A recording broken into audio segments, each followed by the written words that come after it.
All right, everyone. Welcome back to the channel. Um, this week, we saw what was likely the low point of the season, seeing the team lose five straight. But they did respond back at home with a wild finish to the week. We also saw two big firsts this week as Colt Keith got his first career home run and Reese Olson picked up his first win of the season. Uh, so the first game of the busy week was in Kansas City and saw Reese Olson on the mound, and we all know what that means.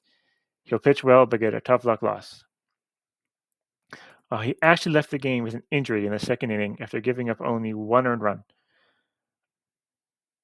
He will be faced with the loss after the bullpen provided no help. Offensively, they only scored three, but two of them were driven in by Kerry Carpenter. Thankfully, this injury to Reese wouldn't be serious. He wouldn't actually miss a single start.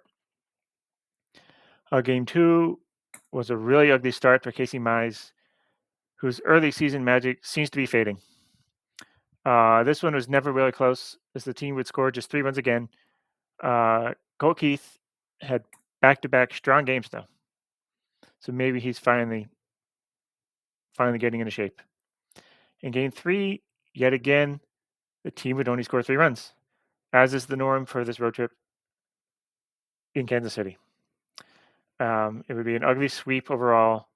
Scooble would give up 4 runs, take up his first loss. Alex Lang also had kind of a meltdown in the bullpen. Offensively, there was nothing really to note except maybe Andy Ibanez. He drove in 2 of the 3 runs. So at this point, we saw 2 roster changes, with Alex Lang being optioned for Mason Englert and Kenta Maeda returning from injury for Matt Manning's spot.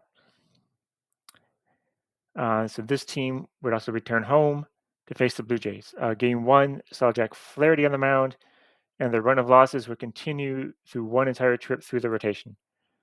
This one was at least close through 6 innings until the unreliable bullpen came out again. Offensively, nothing again to note, but if I had to pick someone, maybe Winsel Perez. He had the single RBI of the game. Fate would turn around Friday for Kenta Maeda's return as the offense came out to back him, finally putting up more than 3 runs in a 6-2 win. This run was pretty clean the whole game until the ninth, but offensively, Colt Keith finally got his first home run.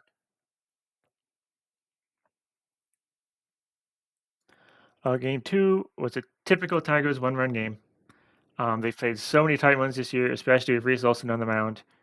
He would surrender 1 unearned run, but the team scored 2 to back him, and the bullpen had just enough to hold on to give him that win.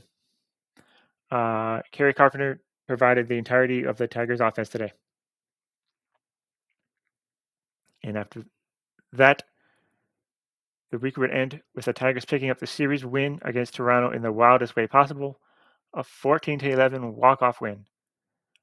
This was such an ugly pitching performance, so it was good the team could back Casey Mize as much as they did. There was a lot to write about offensively here. I have to give the shout out to Matt Vierling. He had a good game, but a few guys did. There was a lot of home runs hit.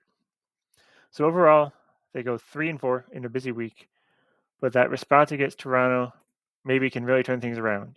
They get the odd Memorial Day off, which does seem weird, but that allowed this bullpen to get some rest. They've been getting worked. Anyways, thanks for checking out my channel as always. We'll see you next time.